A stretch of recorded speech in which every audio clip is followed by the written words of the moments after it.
विश्व 24 न्यूज हर पल आपके साथ। पुणे येथे राष्ट्रवादी काँग्रेसच्या नगरसेवकाच्या मुलाने केला महिलेवर बलात्कार, गुन्हा दाखल।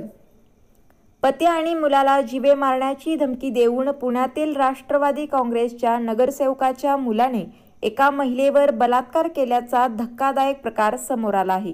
पुण्यातील मुंढवा गाव या ठिकाणी हा प्रकार घडला आहे। मिळालेल्या माहितीनुसार फिर्यादी महिला या भाजी विक्रीचा व्यवसाय करत होत्या। आरोपी समीर गायकवाड यांचे भाजी घेण्यासाठी फिर्यादीच्या घरी येणे जाणे होते। सुमारे 1.5 वर्षांपूर्वी दुपारी 12:30 वाजण्याच्या सुमारास फिर्यादी या एकट्या घरात होत्या। त्यावेळेस आरोपी घरी आले। किचनमध्ये त्यांनी फिर्यादी यांच्या कमरेला पकडले आणि जबरदस्ती करू लागला। तेव्हा त्यांनी विरोध केल्यावर मुलांना व पतीस मारण्याची धमकी देऊन त्यांच्यावर बलात्कार केला। या प्रकारानंतर फिर्यादी एकदम घाबरून गेल्या। त्यानंतर त्याने फिर्यादी यांचे तोंड पकडले व खाली पाडले।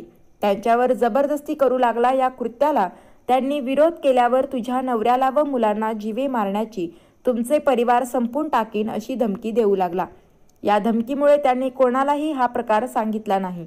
त्यानंतर तारीख 17 डिसेंबर 2021 रोजी दुपारी 2 वाजता समीर गायकवाड यांनी फिर्यादी यांच्याशी पुन्हा जबरदस्तीने शरीर संबंध केले। त्यावेळी फिर्यादीचे पती व मुलाने हा प्रकार पाहिला आणि त्याने त्यांना मारण्याची धमकी देत तेथून ते निघून गेले। या प्रकारानंतर त्यांनी मुंढवा पोलिसांकडे फिर्याद दिली। त्यानुसार पोलिसांनी समीर गायकवाड यांच्या विरुद्ध बलात्काराचा गुन्हा दाखल केला आहे। दरम्यान या विरोधात राष्ट्रवादीचे नगरसेवक सुनील गायकवाड यांनीही संबंधित महिला आणि तिच्या पतीविरोधात खंडणीची तक्रार दाखल केली आहे।